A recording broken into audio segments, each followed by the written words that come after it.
आज ही Doubtnut app download करें। Doubtnut पर होगा अब आपके सभी मैथ्स, केमिस्ट्री, फिजिक्स और बायोलॉजी डाउट्स का सफाया।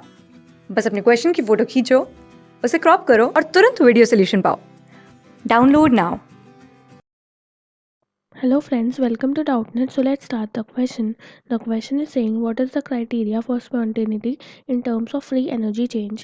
So इस question में हमें बताना है कि क्या criteria है हमारे पास spontaneity के लिए in terms of free energy change. ठीक है, तो free energy change क्या होता है हमारे पास, इसी को हम कहते हैं Gibbs free energy. ठीक है, change in Gibbs free energy, Gibbs free energy. ठीक है, अब गिब्स फ्री एनर्जी चेंज को हम किससे डिनोट करते हैं, डेल्टा जी से। ठीक है, तो डेल्टा जी की जो वैल्यूज़ हैं उससे हम डिटरमाइन करते हैं कि हमारा प्रोसेस स्पॉन्टेनियस होगा या फिर नॉन स्पॉन्टेनियस होगा। ठीक है, अगर डेल्टा जी की वैल्यू हमारे पास नेगेटिव है तो इसका मतलब क्या है कि प्रोसेस हमारा कैसा होगा, स्पॉन्टेनियस होगा। ठीक है, स्पॉन्टेनियस। और अगर डेल्टा जी की वैल्यू हमारे पास पॉजिटिव है तो इट मीन्स ये हमारा प्रोसेस नॉन स्पॉन्टेनियस होगा, नॉन स्पॉन्टेनियस। ठीक है, और अगर हमारा डेल्टा जी की वैल्यू ज़ीरो है इट मीन्स प्रोसेस हमारा इक्विलिब्रियम में। ठीक है, अब ये वाली जो वैल्यूज़ हैं ये हमें कैसे पता चलती हैं, ये हमें पता चलती हैं ओवरऑल एक इक्वेशन से, that is delta G is equal to delta H minus T delta S. ठीक है, ये हमारे पास इक्वेशन है। ठीक है, यहाँ पे डेल्टा एच क्या है, change in enthalpy, change in enthalpy. ठीक है, और ये क्या है हमारे पास, डेल्टा एस क्या है, change in entropy, change in entropy. ठीक है, एंड टी क्या है, टी इज़ टेम्परेचर। तो यहाँ पे कैसे हम बता सकते हैं कि डेल्टा जी की वैल्यू हमारी नेगेटिव होगी, पॉजिटिव होगी या इक्विलिब्रियम पे होगा, मतलब ज़ीरो होगी। तो वो हम डिटरमाइन करते हैं डेल्टा एच और डेल्टा एस से, और टेम्परेचर भी उसमें बड़ा रोल प्ले करता है। इसके हम केसेस से समझते हैं कि कैसे होता है ये सब। तो डेल्टा एच यहाँ पे हम लिखेंगे, यहाँ पे डेल्टा एस, यहाँ पे टेम्परेचर, यहाँ पे हम डेल्टा जी लिखेंगे और यहाँ हम लिखेंगे जो प्रोसेस है वो स्पॉन्टेनियस होगा या फिर नॉन स्पॉन्टेनियस होगा। ठीक है, तो जो हमारा डेल्टा एच है अगर ये हमारा नेगेटिव होगा, ठीक है, तो हमारा जो डेल्टा एस है उसको हम ले लेते हैं कि पॉजिटिव होगा। तो फिर हमारा डेल्टा जी क्या आएगा, अगर डेल्टा एच जो है वो नेगेटिव होगा और डेल्टा एस पॉजिटिव होगा, मतलब ये टी डेल्टा एस वाला टर्म हमारा ओवरऑल नेगेटिव हो जाएगा। तो नेगेटिव नेगेटिव के एडिशन से डेल्टा जी की वैल्यू हमारी हमेशा ही नेगेटिव आएगी, चाहे टेम्परेचर कुछ भी हो, चाहे टेम्परेचर हमारा हाई हो या फिर लो हो, क्योंकि टेम्परेचर हमेशा पॉजिटिव में होता है।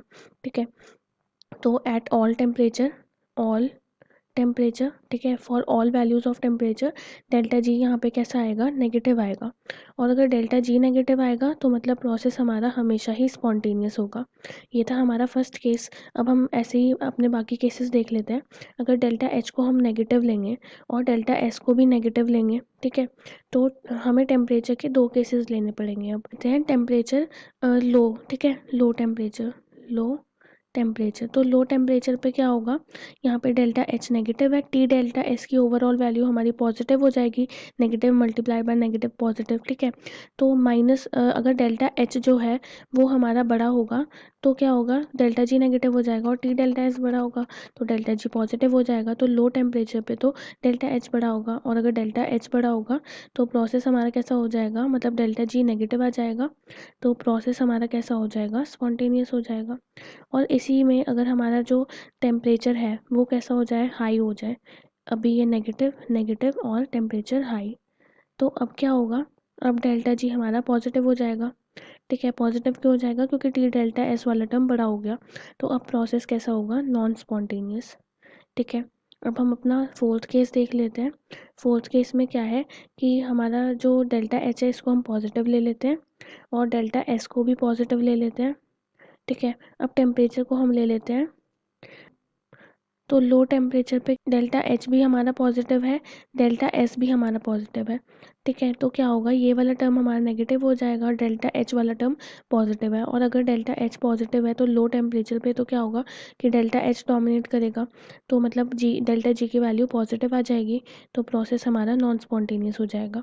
और यही केस अगर हम ले पॉजिटिव पॉजिटिव पर कैसा, at high temperature, high temperature. तो हाई टेम्परेचर पे क्या होगा कि जो टी डेल्टा एस है वो वाला टर्म डोमिनेट कर जाएगा, तो ओवरऑल डेल्टा जी हमारा नेगेटिव आएगा, और नेगेटिव आने की वजह से प्रोसेस हमारा कैसा हो जाएगा, स्पॉन्टेनियस हो जाएगा। ठीक है, अब हम लास्ट केस ले लेते हैं जिसमें डेल्टा एच को हम क्या लेते हैं, पॉजिटिव। ठीक है, डेल्टा एच को पॉजिटिव ले लेते हैं एंड डेल्टा एस को ले लेते हैं नेगेटिव। अब डेल्टा एच अगर हमारा पॉजिटिव है और डेल्टा जो एस है वो हमारा नेगेटिव है, मतलब दोनों ही जो है वो टर्म्स पॉजिटिव में है, तो चाहे टेम्परेचर की कोई भी वैल्यू हो, एट ऑल टेम्परेचर क्या होगा, डेल्टा जी की वैल्यू हमारी पॉजिटिव आएगी, और पॉजिटिव का मतलब हमारा रिएक्शन हमेशा ही नॉन स्पॉन्टेनियस होगा। ठीक है, तो ये कुछ केसेस थे हमारे, मतलब सारे ही केसेस हमने डिस्कस कर लिए हैं यहाँ पे। इस तरह से हमारी डेल्टा जी की वैल्यू डिटरमाइन होती है, जो बाद में डिटरमाइन करती है कि प्रोसेस हमारा स्पॉन्टेनियस होगा या फिर नॉन स्पॉन्टेनियस होगा। ठीक है, so that's all for this question, thank you. Class 6 से 12 से लेके नीट, IIT, जेई मेंस और एडवांस के लेवल तक 10 मिलियन से ज्यादा स्टूडेंट्स का भरोसा। आज ही डाउनलोड करें डाउटनेट ऐप या व्हाट्सएप कीजिए अपने डाउट्स 8400 400 400 पर।